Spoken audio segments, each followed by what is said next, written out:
amidst the sprawling digital agora of contemporary infotainment, where the tectonic plates of clout and controversy perennially shift in tumultuous discord, one finds a most peculiar saga unfolding, a veritable odyssey of nomenclatural larceny and dubious moral expropriation. TikTok videos where he's chilling with the Talibros, as he calls them. And it's actually really interesting. Obviously, there is he's not showing the full scope of everything, but most people that go to Afghanistan are not going to be able to do such a thing. But it's been shocking. He is not exactly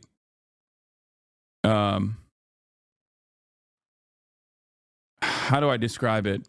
Taliban with American accents? I mean, that part doesn't shock me at all. What shocks me is that he's not. It's weird. He's not doing. He's currently still in Afghanistan. The content creator Arab who claimed he got kidnapped by Haitian. If you remember, that became like a news story.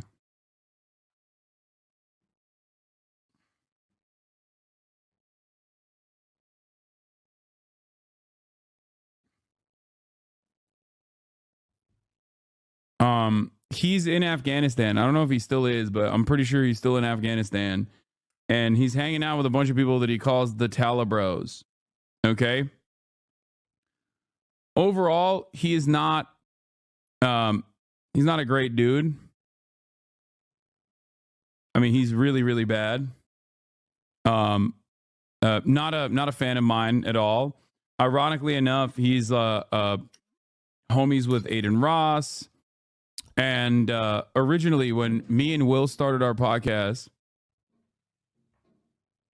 Christ, Morant, when Will and I first started our podcast called Fear and Malding, we actually wanted to use the name Brand Risk.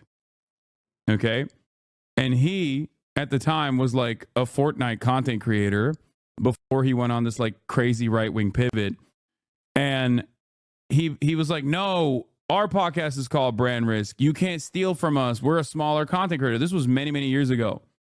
Okay? Fear and Malding was supposed to be called Brand Risk. Okay?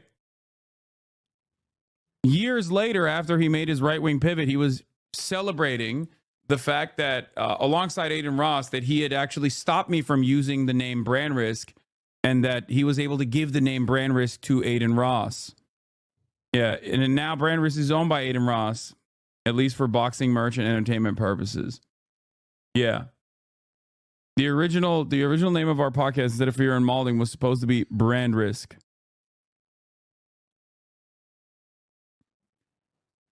And we didn't want to upset or offend a smaller content creator at the time. And we were like, all right, well, sorry, we didn't know that you had a podcast already called Brand Risk, so we just didn't do it.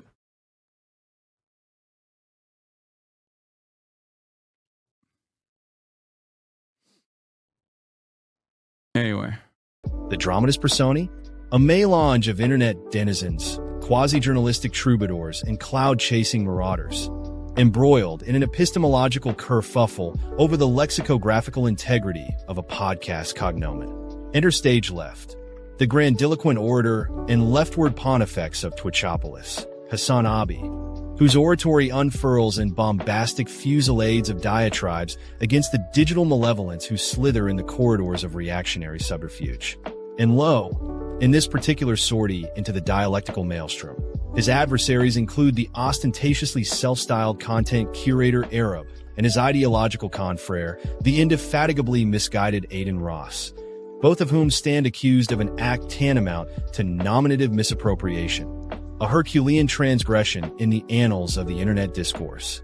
At the heart of this disputation is a sobriquet, a brand identity, an ontological claim to a verbiage whose semiotic weight is purportedly sacrosanct. Brand Risk. Originally envisaged as the title for Hasanabi and his compatriot Will Neff's podcast venture, the nomenclature was ostensibly expropriated through a stratagem of rhetorical skullduggery by the aforementioned Arab, then a mere neophyte in the Fortnite echelons, yet already in possession of a predatory entrepreneurial instinct. As the sands of time cascaded, the erstwhile Eastport's luminary metamorphosed into an unabashed reactionary interlocutor, donning the regalia of an ideological chameleon, scuttling towards the neon-lit sanctuaries of the internet's rightward enclaves. As he recalibrated his digital persona, it is alleged that he, in a bout of retrospective schadenfreude, reveled in his historical obstruction of Hasanabi's lexicographical aspirations. What was once a benign contestation of titular territory now stands as a testament to a broader phenomenon: the weaponization of discourse spaces for ideological obfuscation. Yet, the plot thickens like an overstirred roux. Arab, now ensconced within the nebulous networks of Adin Ross's ever-expanding empire of misanthropic folly, allegedly bequeathed the brand risk nomenclature to his compatriot, transmuting it into a bastion for pugilistic revelry and vapid machismo, an unholy alchemy of digital self-aggrandizement and performative belligerence. In this Faustian exchange, the concept of brand risk was transmogrified from its original intellectual integrity into an insipid paroxysm of attention-seeking antics, a veritable Ouroboros of cultural degradation. To grasp the gravitas of this lexical heist, one must wade through the choppy waters of digital epistemology. What does it mean to stake a claim to a phrase in an era where the internet is simultaneously an archival mausoleum and an ephemeral hall of mirrors? Hasanabi, ever the dialectician, postulates that this episode epitomizes the opportunistic grift at the heart of reactionary internet culture, where the aesthetic of rebellion is a mere simulacrum, devoid of substance, appropriated for personal gain and ideological obfuscation. In the grand schema of digital interlocution, this imbroglio is more than a pedestrian dispute over podcast naming rights. It is a microcosm of a greater ideological skirmish, one where intellectual capital is pillaged, where linguistic originality is commodified, and where the sanctity of discourse is constantly under siege by the insipid forces of algorithmically incentivized inanity. The struggle, it seems, is less about branding and more about the perennial war for ideological and rhetorical supremacy in the digital coliseum.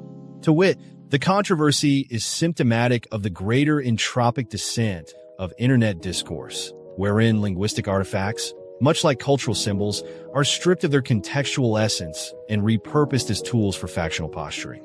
Arab and Adin Ross, by expropriating brand risk, have not merely engaged in an act of petty lexical pilfering. They have epitomized the very phenomenon that Hasanabi has long decried: the usurpation of intellectual authenticity for the sake of vacuous sensationalism. And thus, the grand dialectical cycle continues, wherein ideologues and provocateurs clash in an unending tempest of polemical brinkmanship, all within the digital panopticon where narratives are woven, appropriated, and regurgitated in the ceaseless maelstrom of online discourse. What remains to be seen is whether this particular episode shall be relegated to the annals of forgotten internet lore or stand as a parable of the perpetual tug-of-war between genuine intellectual labor and performative opportunism. The moral of the tale? In the ever-burgeoning digital amphitheater, where the specter of epistemic entropy looms large, the battle for narrative sovereignty is unending, and even the smallest acts of nominal expropriation carry within them the DNA of greater ideological contestation.